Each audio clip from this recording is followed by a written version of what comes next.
What is the burden of proof?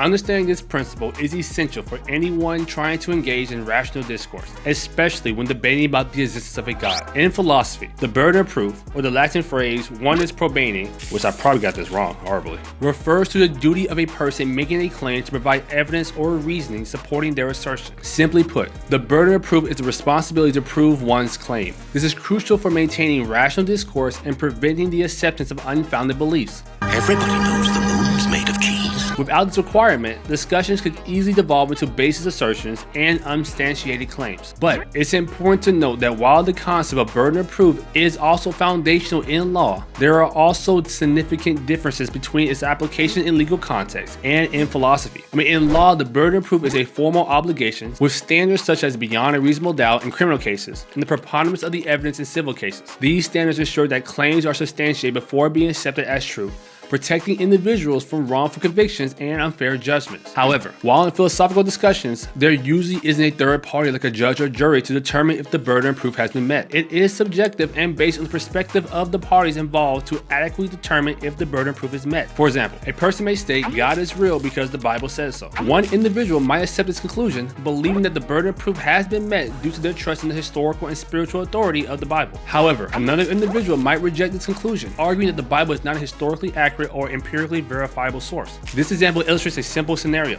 but the principle aligns to more complex debates and discussions as well. It shows that two individuals can have different viewpoints on whether the burden of proof has been met. Now, this difference does not necessarily mean that one party can provide an irrational stance and meet the burden of proof. Rather, it shows the subjective nature of assessing what burden of proof is in philosophical discussions. Both parties are making claims and must provide supporting evidence for their positions. But there is no universal standard to determine conclusively whether the burden has been met. The burden of proof serves as a crucial safeguard against accepting propositions without sufficient justification. In philosophical debates, especially those concerning the existence of a God or gods, this concept is vital and ensures that arguments are critically examined and supported by evidence, fostering rational discourse rather than ones based on unexamined beliefs. Both parties must demonstrate integrity and understanding to evaluate if the burden of proof has been met.